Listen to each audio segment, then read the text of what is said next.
Hello दोस्तों, क्या आपने कभी सोचा है कि छोटे छोटे बदलाव आपकी जिंदगी को कितना बड़ा मोड़ दे सकते हैं। आज के इस वीडियो में हम बात करेंगे एक ऐसी किताब की जो आपको सिखाएगी कि कैसे छोटी आदतें आपकी जिंदगी बदल सकती हैं। मैं बात कर रहा हूं जेम्स क्लियर की मशहूर किताब एटॉमिक हैबिट्स की, जो दुनिया भर में करोड़ों लोगों की पसंद बन चुकी है। यह किताब हमें यह समझाती है कि किसी भी बड़े लक्ष्य को पाने के लिए आपको एक बड़ी शुरुआत की जरूरत नहीं है, बल्कि छोटी और लगातार की जाने वाली आदतें ही असली खेल बदलती हैं। चाहे आप अपनी सेहत सुधारना चाहते हो, कैरियर में आगे बढ़ना चाहते हो या फिर अपनी पर्सनल लाइफ को बेहतर बनाना चाहते हो, यह किताब हर किसी के लिए है।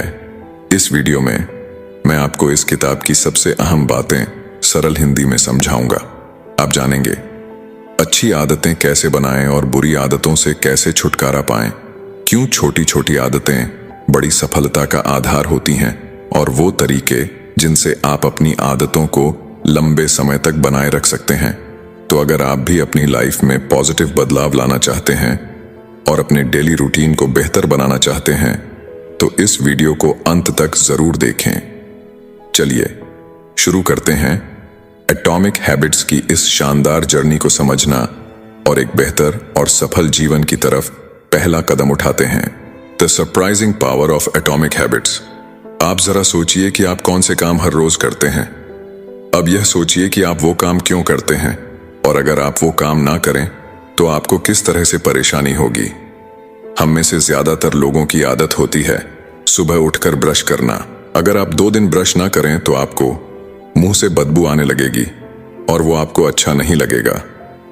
दूसरे शब्दों में, ब्रश करने से आपको एक इनाम मिलता है जिसे पाने के लिए आप हर दिन उस काम को दोहराते हैं।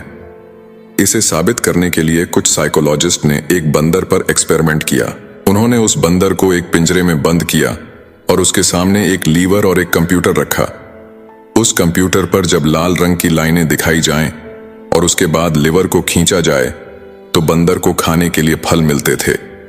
बंदर इस बात को समय के साथ समझ गया और फिर वो ध्यान लगाकर स्क्रीन की तरफ देखने लगा। जैसे ही लाल रंग की लाइनें उसे दिखती, वो लीवर खींच देता और उसे खाने के लिए फल मिल जाते। इस तरह से एक इनाम पाने के लिए वो बार बार उस काम को करने लगा। किसी भी काम को करने के लिए हमें एक क्यों की जरूरत होती है, जो हमें यह बताती है कि उस काम को करने का वक्त आ गया है।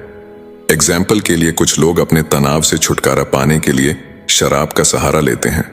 जब भी वे तनाव में आते हैं तो यही उनका क्यों होता है जो उन्हें बताता है कि शराब पीने का वक्त आ गया है। इसके बाद हर काम को करने के लिए हमें एक इनाम मिलता है, जिसे पाने के लिए हम बार बार उस काम को करते रहते हैं।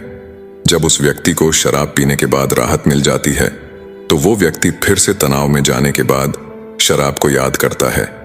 इस तरह से लगभग हर एक आदत इसी पैटर्न को अपनाती है। कुछ खराब आदतें भी हैं जिन्हें अपनाने से हमें कुछ वक्त के लिए आराम या मजा मिलता है, लेकिन लंबे समय में वे हमारे लिए नुकसानदायक हैं। लेकिन फिर भी हम उन कामों से मिलने वाले इनाम को पाने के लिए उन कामों को करते रहते हैं। हम खुद को ऐसा करने से रोक नहीं पाते। क्या आप यकीन करेंगे कि छोटे छोटे बदलाव आपकी लाइफ में बड़े चमत्कार कर सकते हैं? आइए आपको एक कहानी सुनाता हूं जो इस बात को साबित करती है। साल 2003 में ब्रिटिश साइकिलिंग की किस्मत पूरी तरह बदल गई। 1908 से ब्रिटिश साइक्लिस्ट्स ने ओलंपिक में सिर्फ एक गोल्ड मेडल जीता था। 110 सालों में कोई भी British rider tour de France नहीं जीत पाया। उनकी परफॉर्मेंस इतनी खराब थी कि बड़े बड़े बाइक मैन्युफैक्चरर्स उन्हें अपनी बाइक्स बेचने से कतराते थे, क्योंकि उन्हें डर था कि उनकी रेपुटेशन खराब हो जाएगी। लेकिन सब कुछ तब बदला जब ब्रिटिश साइकिलिंग के गवर्निंग बॉडी ने डेव ब्रेल्सफोर्ड को हायर किया। डेव का अप्रोच बाकी कोच से बिल्कुल अलग था। उनकी स्ट्रेटजी थी एग्रीगेशन ऑफ मार्जिनल गेन्स, यानी हर छोटी छोटी चीज में सुधार की गुंजाइश तलाशना। डेव ने छोटे छोटे बदलाव किए, जैसे राइडर्स की सीट्स को फिर से डिजाइन करना ताकि वे ज्यादा आरामदायक हों, मसल्स का आइडियल टेम्परेचर बनाए रखने के लिए इलेक्ट्रिकली हीटेड ओवरशॉट्स पहनाना, टायर की ग्रिप बढ़ाने के लिए अल्कोहल से उन्हें रगड़ना। इन छोटे छोटे सुधारों का बड़ा असर हुआ। उनकी टीम 2008 बीजिंग ओलंपिक में छा गई और गोल्ड मेडल्स की झड़ी लगा दी। अब सोचिए, ये कैसे हुआ? छोटे छोटे बदलावों से इतनी बड़ी सफलता? असल में हमारी आदतें भी इसी तरह काम करती हैं। अक्सर हम 1% सुधार को अनदेखा कर देते हैं, लेकिन अगर आप हर दिन सिर्फ 1% सुधार करते हैं तो साल भर में आप 47 गुना बेहतर बन सकते हैं। हैबिट्स सेल्फ इंप्रूवमेंट का कंपाउंड इंटरेस्ट है। शुरुआत में आपको बदलाव दिखेगा नहीं, लेकिन जैसे जैसे वक्त गुजरता है इसका असर बड़ा हो जाता है। हालांकि यही बात बुरी आदतों पर भी लागू होती है। मान लीजिए आज आपने एक अनहेल्दी मील खा लिया। इससे आपका वजन तुरंत नहीं बढ़ेगा, लेकिन अगर यही आदत रोज दोहराई जाए तो लंबे समय में इसके टॉक्सिक रिजल्ट्स जरूर दिखेंगे। इसलिए आज की आपकी आदतें तय करती हैं कि आप सही दिशा में बढ़ रहे हैं या नहीं। और यही है एटॉमिक हैबिट्स का सबसे महत्वपूर्ण संदेश। छोटी आदतें बड़ी सफलताओं की नींव होती हैं। आपकी हैबिट्स कैसे आपकी आइडेंटिटी को शेप करती हैं? क्या आपने कभी सोचा है कि बुरी आदतें छोड़ना इतना मुश्किल क्यों होता है, लेकिन अच्छी आदतें अपनाना उतना ही कठिन? हम लाख बार अच्छे इरादों के साथ शुरुआत करते हैं, लेकिन अक्सर फेल हो जाते हैं। इसकी दो मुख्य वजहें हैं। एक, हम गलत चीजों को बदलने की कोशिश करते हैं। दो, हमारा तरीका सही नहीं होता। ज्यादातर लोग बदलाव शुरू करते समय इस बात पर फोकस करते हैं कि वे क्या हासिल करना चाहते हैं। इसे कहते हैं आउटकम बेस्ड हैबिट्स। लेकिन असली बदलाव तब आता है जब आप आइडेंटिटी बेस्ड हैबिट्स पर ध्यान देते हैं, यानी इस पर फोकस करें कि आप क्या बनना चाहते हैं। मान लीजिए दो लोग सिगरेट छोड़ना चाहते हैं। पहले व्यक्ति को जब सिगरेट ऑफर की जाती है तो वो कहता है, नहीं धन्यवाद, मैं सिगरेट छोड़ने की कोशिश कर रहा हूं। यह सुनने में सही लगता है, लेकिन इसके पीछे की सोच देखें तो वह अभी भी खुद को एक स्मोकर मानता है जो सिगरेट छोड़ने की कोशिश कर रहा है। दूसरे व्यक्ति को जब सिगरेट ऑफर होती है तो वह कहता है, नहीं धन्यवाद, मैं सिगरेट नहीं पीता। दोनों के जवाब में एक छोटा सा फर्क है, लेकिन यही फर्क उनकी आइडेंटिटी बदल देता है। पहले व्यक्ति के लिए बदलाव एक टेम्पररी कोशिश है, जबकि दूसरे व्यक्ति ने खुद को एक नया इंसान मान लिया है। ज्यादातर लोग जब अपनी लाइफ में सुधार लाना चाहते हैं तो वे अपनी आइडेंटिटी पर काम नहीं करते। लेकिन सच यह है कि आप जिस चीज को लेकर गर्व महसूस करते हैं वही आपको नई आदतें अपनाने के लिए मोटिवेट करती है। इसलिए आपको यह तय करना है कि आप कौन बनना चाहते हैं। जब आप यह फैसला कर लें तो अपनी आदतों में छोटे छोटे बदलाव करके उस आइडेंटिटी को बार बार प्रूव करें। याद रखें, हर बार जब आप अच्छी आदत अपनाते हैं तो आप उस नई आइडेंटिटी के करीब जाते हैं। हर बार जब आप बुरी आदत को छोड़ते हैं तो आप अपने पुराने वर्जन से दूर हो जाते हैं। छोटे बदलाव ही बड़े ट्रांसफॉर्मेशन की शुरुआत होते हैं। तो सोचिए, आप कौन बनना चाहते हैं और आज ही एक कदम उठाइए। सिंपल स्टेप्स में बेटर हैबिट्स कैसे बिल्ड करें? 1868 में एक प्रसिद्ध साइकोलॉजिस्ट एडवर्ड थॉर्नडाइक ने एक एक्सपेरिमेंट किया जिसने यह समझाने में मदद की कि हमारी आदतें कैसे बनती हैं और वे हमारे व्यवहार को कैसे प्रभावित करती हैं। थॉर्नडाइक को जानवरों का व्यवहार स्टडी करने में रुचि थी, इसीलिए उन्होंने बिल्लियों के साथ एक प्रयोग किया। उन्होंने बिल्लियों को एक पजल बॉक्स में रखा जिसमें एक डोर था। यह डोर तभी खुलता जब बिल्ली लीवर को दबाती या एक कोड को खींचती। पहले पहल बिल्लियां बॉक्स से निकलने के लिए संघर्ष करती, कोने में जाकर सूंघती, पंजे मारती। लेकिन कुछ ट्रायल्स के बाद उन्होंने सीख लिया कि लीवर दबाने से डोर खुलता है। बार बार की प्रैक्टिस ने उनके व्यवहार को परफेक्ट बना दिया।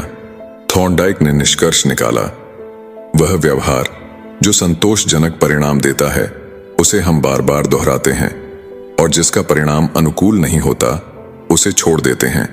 यही प्रिंसिपल हमारी आदतों पर लागू होता है। आदतें बनाने का प्रोसेस 4 सिंपल स्टेप्स में बांटा जा सकता है: क्यू, क्रेविंग, रिस्पॉन्स और रिवॉर्ड। 1. क्यू, संकेत। यह आपके दिमाग को किसी व्यवहार को शुरू करने के लिए ट्रिगर करता है। 2. क्रेविंग, लालसा। यह एक मोटिवेशनल फोर्स है जो आपके दिमाग में उस रिवॉर्ड की चाहत पैदा करती है। 3. रिस्पॉन्स, प्रतिक्रिया। यह वह एक्शन है जो आप उस लालसा को पूरा करने के लिए लेते हैं। 4. रिवॉर्ड, इनाम। यह उस आदत का अंतिम लक्ष्य है, संतोष और सीखने की भावना। अगर इनमें से कोई एक भी स्टेप कमजोर हो तो आदत बन पाना मुश्किल हो जाता है। The man who didn't look right. यह कहानी एक पैरामेडिक महिला की है जिसने अपने फादर इन लॉ की जान बचाई। एक फैमिली गैदरिंग में उसने देखा कि उसके फादर इन लॉ की हालत ठीक नहीं लग रही। उसने तुरंत उन्हें अस्पताल जाने की सलाह दी। वहां पता चला कि उनकी एक मुख्य धमनी ब्लॉक थी और सही समय पर इलाज ने उनकी जान बचा ली। इस कहानी से पता चलता है कि हमारा दिमाग एक प्रेडिक्शन मशीन की तरह काम करता है। ये छोटी छोटी चीजों को नोटिस करता है और पैटर्न्स को पहचानता है। पैरामेडिक्स जैसे लोग बार बार प्रैक्टिस के जरिए हार्ट अटैक के संकेत समझने लगते हैं। इसी तरह जब आप नियमित अभ्यास करते हैं तो आपका दिमाग भी संकेत क्यूज को पहचानने लगता है जो परिणाम रिजल्ट्स की भविष्यवाणी करते हैं। अपनी मौजूदा आदतों पर ध्यान दें। नई आदतें अपनाने से पहले अपनी पुरानी आदतों का विश्लेषण करें। यह चुनौतीपूर्ण हो सकता है क्योंकि पुरानी आदतें स्वचालित हो चुकी होती हैं। आपको अपनी डेली हैबिट्स की एक लिस्ट बनानी होगी। हर आदत को स्कैन करें और खुद से पूछें, यह आदत अच्छी, बुरी या न्यूट्रल है। याद रखें, अभी कुछ भी बदलने की जरूरत नहीं है। बस स्वीकार करें कि आप क्या करते हैं। खुद को दोष न दें और न ही किसी सफलता के लिए तारीफ करें। बिहेवियर चेंज हमेशा अवेयरनेस से शुरू होता है। जब आप अपनी आदतों को पहचानते हैं तभी आप उनमें सुधार करने के लिए तैयार होते हैं। छोटी शुरुआत करें लेकिन लगातार प्रयास करें। यही आदतें आपके भविष्य का निर्माण करेंगी। The best way to start a new habit. क्या आपने कभी सोचा है कि नई आदत शुरू करना इतना मुश्किल क्यों लगता है? आज हम इस सवाल का जवाब एक दिलचस्प रिसर्च से समझेंगे। साल 2001 में ग्रेट ब्रिटेन के कुछ रिसर्चर्स ने 248 लोगों पर एक स्टडी की। इस स्टडी का मकसद था कि कैसे बेहतर एक्सरसाइज हैबिट्स बनाई जा सकती हैं। इस रिसर्च को 3 अलग अलग ग्रुप्स में बांटा गया। First group, control group. इस ग्रुप को सिर्फ यह ट्रैक करने को कहा गया कि वे कितनी बार एक्सरसाइज करते हैं। Second group, motivation group. इस ग्रुप को अपनी एक्सरसाइज ट्रैक करने के साथ साथ एक्सरसाइज पर कुछ किताबें पढ़ने को कहा गया। इसके अलावा उन्हें यह भी बताया गया कि वर्कआउट करने से कोरोनरी हार्ट डिजीज का खतरा कम होता है और दिल की सेहत बेहतर होती है। Third group, planning group. इस ग्रुप को सेकंड ग्रुप की तरह ही मोटिवेशन दी गई, लेकिन इसके साथ ही उन्हें यह भी कहा गया कि वे एक प्लान बनाएं कि कब और कहां वे एक्सरसाइज करेंगे। उन्हें एक सटीक स्टेटमेंट लिखने के लिए कहा गया, जैसे अगले हफ्ते मैं कम से कम 20 मिनट्स की हार्ड एक्सरसाइज इस दिन, इस समय और इस जगह पर करूंगा। फर्स्ट और सेकंड ग्रुप में 35 से 30% लोगों ने वीक में कम से कम एक बार वर्कआउट किया, लेकिन थर्ड ग्रुप के 81% लोगों ने हर हफ्ते कम से कम एक बार वर्कआउट किया। यह बदलाव केवल इसलिए आया क्योंकि थर्ड ग्रुप ने एक स्पष्ट और सटीक प्लान तैयार किया था। रिसर्चर्स इसे इम्प्लीमेंटेशन इंटेंशंस कहते हैं। यह एक ऐसा प्लान होता है जो पहले से यह तय करता है कि आप कब और कहां कोई एक्शन लेंगे। बहुत से लोग सोचते हैं कि उनके पास नई आदत शुरू करने के लिए मोटिवेशन की कमी है, लेकिन सच यह है कि वे अपने गोल्स को लेकर स्पष्ट नहीं होते। कब और कहां एक्शन लेना है यह ऑब्वियस नहीं होता। बिहेवियर का पहला नियम है, इसे ऑब्वियस बनाएं। जब आप अपनी आदतों के लिए स्पष्ट क्यूज तैयार करते हैं और एक सटीक प्लान डिजाइन करते हैं तो आप उस आदत को अपनाने में ज्यादा सफल होते हैं। तो अगर आप नई हैबिट शुरू करना चाहते हैं तो सबसे पहले इसे स्पष्ट और व्यावहारिक बनाइए। कब और कहां का जवाब पहले से तैयार रखें। यही है एक नई आदत शुरू करने का सबसे आसान और प्रभावी तरीका। Motivation is overrated, environment often matters more. क्या आपने कभी सोचा है कि आपकी आदतें सिर्फ आपके इरादों और मोटिवेशन पर नहीं बल्कि आपके आसपास के माहौल पर भी निर्भर करती हैं? एक दिलचस्प कहानी इसे साबित करती है। बॉस्टन के मैसाचुसेट्स जनरल हॉस्पिटल में एक प्राइमरी केयर फिजिशियन डॉ एनी थॉर्नडाइक ने एक ऐसा आइडिया सोचा जो किसी को भी क्रेजी लग सकता था। उन्होंने सोचा कि वे हॉस्पिटल के स्टाफ और विजिटर्स की ईटिंग हैबिट्स को बेहतर बना सकती हैं बिना किसी मोटिवेशनल लेक्चर या डिस्काउंट के। डॉ एनी ने